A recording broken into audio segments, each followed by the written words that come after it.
Today, we talk with former NFL player Marques Ogden about his life after football, plus a look at his new book, The Success Cycle. This is crazy. This is crazy. This is crazy. Everywhere you turn, it's the same old sports talk, the same headlines, the same news, and the same boring information. This podcast is here to change all of that. We bring you hot sports takes, winning sports betting strategy and picks, reliable gaming industry news, and breaking interviews with some of the biggest names in sports business. My name is Ryan Newpel, and welcome to the Noop Sports Show. Hey, what's going on, everybody? It's Ryan Newpel back at you again with the Noop Sports Show. Hey, I really appreciate you guys tuning in each and every time to the show. Man, on today's episode, we talked to former NFL player Marques Ogden, played in the league for 6 years. Once he left the league, struggled with life a little bit, had some issues, in the real world, has now bounced back, taken 3 pillars and really transformed his life into a successful entrepreneur, a successful speaker, successful business owner, and really is doing great things. Has a new book in Barnes & Noble. We'll get more into that in the show. I just wanted to prep you for that and make sure you tune in and listen to this whole show as we talk to Marques Ogden. But before we do that, I want to do just a quick little thank you. I've been getting a lot of feedback lately about this show from people listening, audience members, LinkedIn people, just people that I talk to every day, that they really enjoy what we're doing here at Noop Sports. And I wanted to say thank you. Just thank you for tuning in. Thank you for your ratings. Thank you for subscribing on iTunes. The show is growing. Things are going well. People ask me all the time, man, how much you must stay awake all the time. How do you have all the time for this? We do our content business. We're doing domains. I'm hosting shows. I'm doing interviews. I don't know. I just love it. It's my thing. I'm entrepreneurial at heart. When you love something, when you're really passionate about something, it makes it not feel like work. So I wake up every day just excited to be part of this industry. And really, it's all of you guys. It's all of you listeners. It's everybody in this space that I get to talk to each and every day. I get to learn from. I get to understand, your struggles, understand your successes, and kind of do my small part in this iGaming industry that is about to boom, is booming right now. It's just really exciting to me, and I'm having a blast doing it. So I wanted to thank everybody here that listens and tunes into all my shows. Thank you from the bottom of my heart. I encourage you to keep interacting with us. We're going to start going live with some of our videos. That'll be fun. So I encourage you to maybe interact with that. Give us some engagement. Give us some comments. Give us some questions. Hook us up a little bit. Sometimes this gets exhausting hosting these shows. So any kind of feedback is great feedback in my world. So thank you. If you do want to be on the show, or if you know somebody from your company or somebody that should be on our show, please just reach out. We love scheduling guests in the iGaming space or even in the sports business space. Like today, our guest is not iGaming related, not sports betting related, but has a sports background, has a lot of entrepreneurial stories for us. And I think that's something we miss a little bit. And that's something that I'm really passionate about myself is just the entrepreneurial side and how you really stay successful with that. So without further ado, let's jump into this interview with Marques Ogden. All right, welcome back to another episode of the Noop Sports Show. My name's Ryan Newpel. I'm here with you each and every time we join this show. Today, I'm joined by a very special guest. Marques Ogden is with me. Marques, you with me? What's up, Ryan? How you doing, man? Man, I'm doing well, man. I feel very privileged to get a little bit of time from you, Marques. For those of you that don't know, Marques is a former NFL player, had a great career in the NFL, has now transitioned that into the entrepreneurial world where he's a speaker, does some book writing, and recently has a book that he has released. I'll let him talk a little more about that. But Marques, I'm really inspired by what you've done, both on the field and then from there taking that into kind of the business world and give us a little background about yourself and what you're up to these days. Yeah, thanks a lot, Ryan. My name is Marques Ogden. I'm from Washington, D.C. I currently live in Raleigh, North Carolina, married, 2 children. I played the National Football League for almost 6 years, got out of football, had a really tough time transitioning, left the NFL, struggled for about 6 months, depression, alcoholism, painkillers. What am I going to do next? Then I found a construction business in 2008. Grew it to one of the largest African-American subcontracting business in the city of Baltimore and the state of Maryland. That was minority owned. And I ended up literally growing a business that was 8 figures per year. But unfortunately, Ryan, as the company grew, so did my ability to not listen. Also think I knew everything. You couldn't tell me anything. And inclusion was a thing of the past in my mind. And when that culture seeped into me, my employees picked up on it. And once they picked up on it, it was the beginning of the end. I was taking on a big project for a big client who I had worked for. I thought I could trust. Did the project, spent about $2 to $3 million in less than 90 days, get the job site issue rectified. Got it rectified, and then they denied my change order, Ryan. And then I guess that'd be like the spring, late winter, early spring of 2013. I filed a bankruptcy. So yeah, it was like January of 2013. I saw the writing on the wall. By March of 2013, 2 months later, I knew it was over. And that next month, we had moved to Raleigh, North Carolina, and we left behind 177 creditors and about $5.5 million worth of debt that I had amassed from my business failure. Wow. What a story. So that transition from, NFL field to, I would call it real life. I can't imagine you're the only one that's kind of experienced a little hardship going from that transition. I mean, is that a common thing you see with other NFL players? Something that's just a tough thing to kind of transition out of that world to another world? Is that something you see every day? Every single day. That's why they now have the NFL Trust. The NFLPA Retired Players Organization, the NFL Legends. Like, they've got these things that are put in place to help current players who are leaving the game. Like, for example, I saw Connor Barwin just retired, played for the Eagles, great player. And there's several other guys.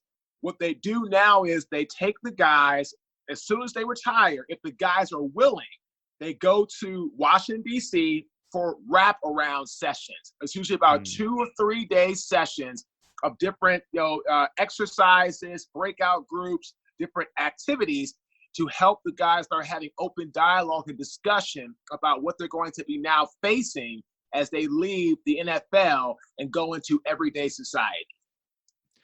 So tell me a little bit more about your path now. So let's get into the book. So you started the success cycle. It's been very successful. No play on words there. Really, I think you can tell us more, but it's really to help people succeed in areas that maybe you have already failed in, things that you have learned along the way.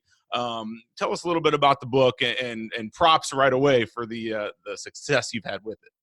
Thanks a lot, man, Ryan. And so the success cycle, which is now available on Amazon, Barnes & Noble online, and then it's in every Barnes & Noble bookstore we found out this past weekend in the country. Ooh, in the business, appreciate it, man. In the business section, top shelf, next to Dave Ramsey's books. So someone must believe that the knowledge in this book is that good to put it next to one of the thought leaders in our society of money and business.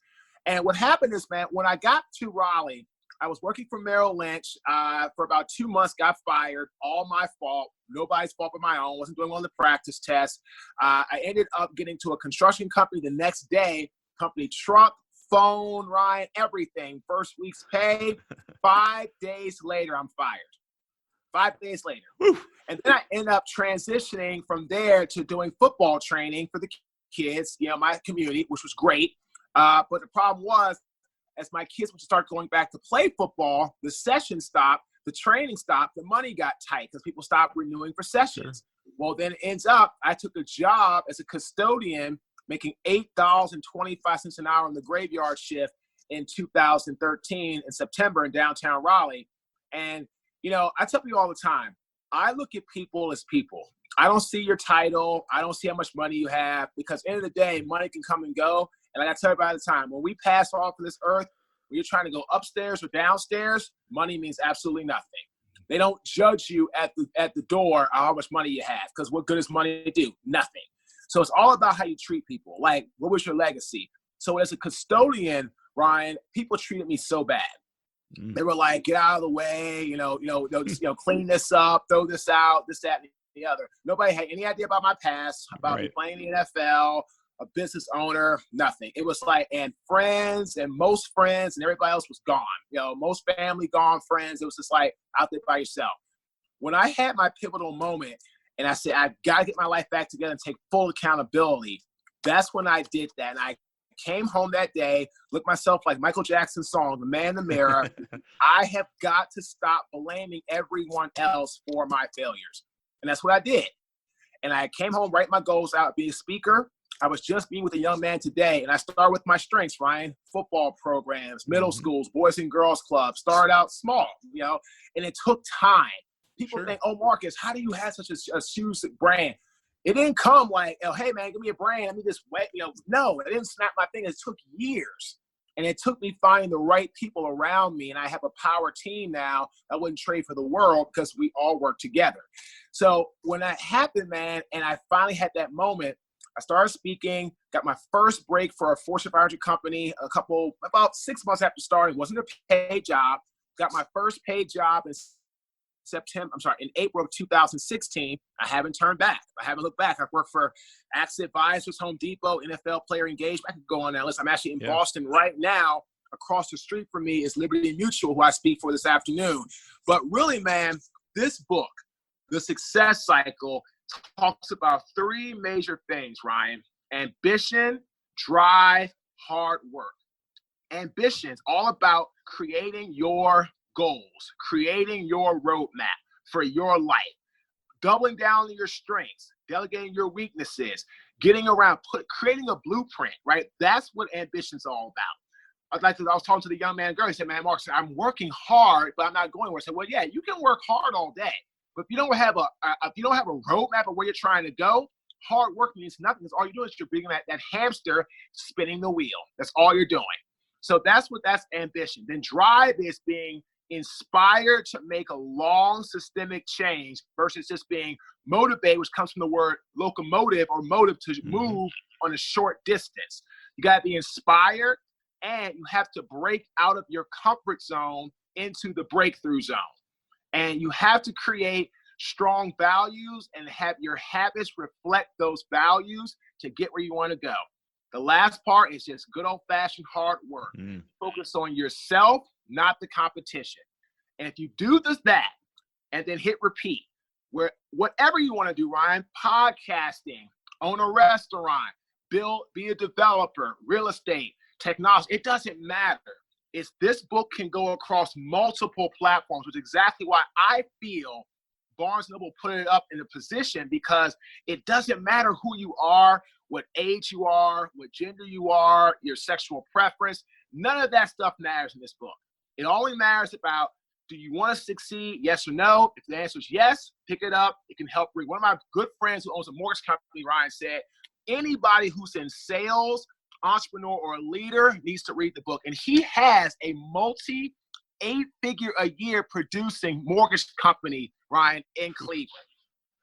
Amazing, man. I mean, some of the stuff you're saying here, I mean, it's a formula. It really is. It's a formula, it's such good advice, and it's something that we don't talk about a lot on this show. I mean, this show, we have a lot of, I would call iGaming, sports betting professionals, a lot of entrepreneurial type people. So this advice is really probably is going to hit home with my audience pretty well. So I hope everybody listening is really taking note of what Marques is saying here, and definitely urge everybody to go grab a copy of this book, read it, digest it. If anybody, I mean, so like I just said, these people are sports betting type business owners. So they're owning, sports books or websites or different platforms in the sports betting, iGaming world. If they needed a little advice or a little help, I mean, do you do consulting? Do you reach out to people? How would they get a hold of you?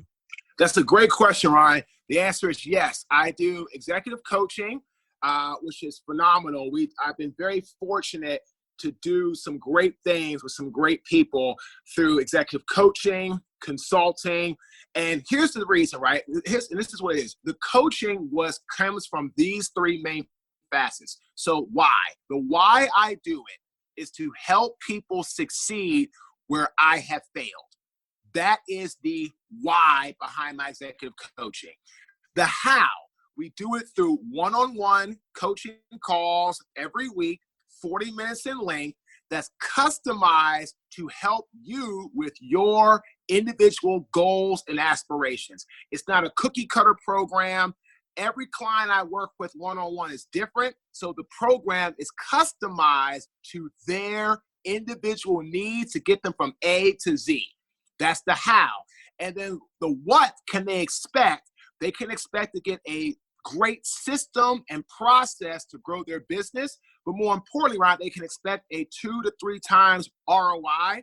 Whatever you put in with me and our program, you'll have the knowledge and you'll also have the human capital and grow your inner circle to be able to get that ROI on your investment. So the why I'm doing is to help people succeed where I failed through the coaching. How we do it is one-on-one coaching, 40 minutes a week, 1 call a week, 40 minutes in length on a customized plan. And what can they expect? They can get the results, the inner circle, and the at least always happy with the service and will refer me and they'll want to come back for more. Amazing. Well, that wasn't part of this plan here. That was just something I wanted to bring out. So I'm going to put you on the spot here. I got a question for you.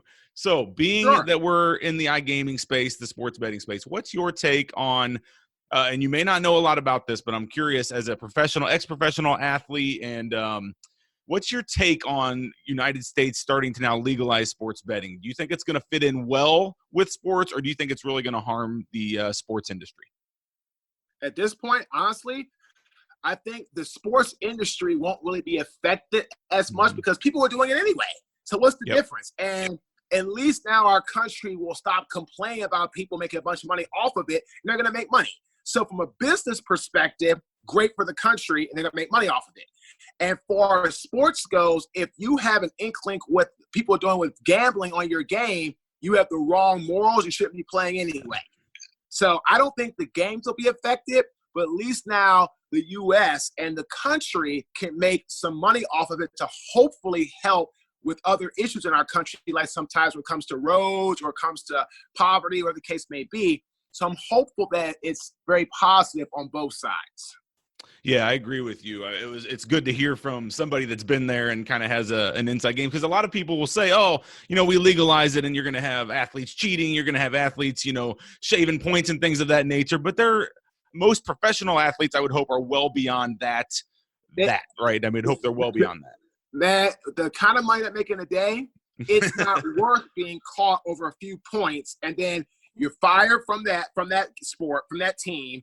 You probably won't get picked up again for that league, and you have a tarnished legacy. Sure. Any player that's even thinking about that, and I don't know any players that there's too much money, Ryan, today. Now, back in the 60s and 70s, when guys were making the money, all right, maybe. But today, we talking about hundreds of millions of dollars. I mean, you're talking about there's no way guys are going to do that. Makes absolutely no way. Do you miss playing? Of course. Yeah. You miss Sundays. You don't miss practice, but you miss playing. Of course. Yeah, I bet. But so you have some kids. They're playing football now. Is that correct? No, 2 daughters, no sons. Oh, no, daughters. Okay. Well, you said you coached. I was kind of trying to. I thought maybe you were coaching your sons. No, I coach youth in my area. My brother has a son who's playing football. He's a sophomore playing high school football in Vegas. So that's going to carry on our legacy right there. Amazing. Well, awesome. Well, I'm not going to keep you much longer. I know you're a busy man, got a lot going on today. I do appreciate your time. Any last words for our audience? Anything you want to speak of that you haven't already? So what I'll tell them is 2 things. One, they can find me on my website, which is www.marques, MARQUES, Ogden, OGDEN.com. You can also find me. You can find about our coaching on there. You can email me at Marques_Ogden@yahoo.com. You can also go to Amazon or Barnes & Noble, and also the Barnes & Noble stores, and pick up our book. And the last thing I'll tell you all the time is that in business, right? People, like you said, are entrepreneurs in business. Create value before you make your pitch. Make yourself a valuable asset to someone before you pitch them for their business. Love that. 100% on board with that. Marques, I truly appreciate you. Everything, all the links that you put in there, we will have in our show notes, so people don't have to be scrambling, write it down. We'll have links to your Amazon book. We'll have links out to everything. Also, I'll be running into Barnes & Noble today to try to find my copy of the book because I need to get it. Man, I appreciate you being here. Thank you again. Absolutely, Ron. Thanks for having me, my friend. All right, listeners, appreciate you guys tuning in. This was Marques Ogden. Until next time, everybody have a great day. Thanks for listening to this episode of the Noob Sports Show. If you enjoyed this podcast, please consider subscribing to our iTunes channel today. Plus, visit us at noobsports.com for more picks, previews, strategy, and news. That's knupsports.com.